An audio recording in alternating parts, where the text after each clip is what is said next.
This is a Transportation TV News update. I'm Tony Dorsey reporting. President Barack Obama is reportedly considering a mix of spending programs and tax cuts as part of the administration's response to increases in U.S. unemployment figures, according to Bloomberg News.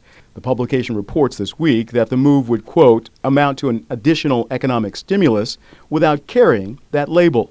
Maryland Representative Chris Van Hollen, chairman of the Democratic Congressional Campaign Committee, is quoted as saying, if there was to be another round of stimulus, additional infrastructure would be at the top of the list.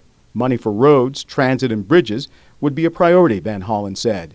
Van Hollen, whose job will be to hold the Democratic Party's House majority in next year's midterm elections, said additional transportation funding would be popular among Democratic lawmakers. In other news, the Federal Railroad Administration announced this week that grant awards totaling $8 billion in stimulus funds for high-speed intercity passenger rail will be awarded this winter. The FRA says 45 applications from 24 states totaling approximately $50 billion were submitted. That amounts to more than 6 times the funds made available this year through the American Recovery and Reinvestment Act.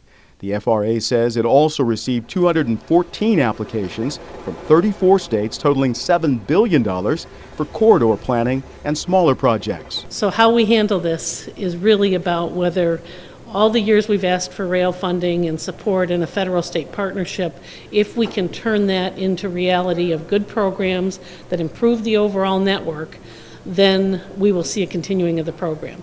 Ray made those comments at the AASHTO Standing Committee on Rail Transportation annual meeting in Oklahoma City, Oklahoma. This year's meeting attracted nearly 200 of the nation's leading experts on passenger and freight rail. This winter's distribution of the $8 billion in recovery funds to the states was the main topic of discussion. Participants were excited about the unprecedented financial commitment to intercity passenger rail made by ARA. And then there are a number of other states, all of them engaged in building those segments. At the end of the day, I don't know how long in the future, but at the end of the day, we will have a national network built upon the efforts of states building those corridors. When addressing the path forward, Conti said that the committee's goal is to dramatically improve the coordination and cooperation between state DOTs and their federal and industry partners to advance rail program delivery. Commuting by bicycle to and around the nation's capital just got a whole lot more convenient thanks to a new state-of-the-art bicycle facility opened this week by the District of Columbia Department of Transportation. Members of the biking community joined Washington, D.C. Mayor Adrian Fenty and Department of Transportation Director Gabe Klein to celebrate the opening. Located at Union Station near the U.S. Capitol and accessible to mass transit, the new facility offers bicycle parking, rentals, repairs, and accessories.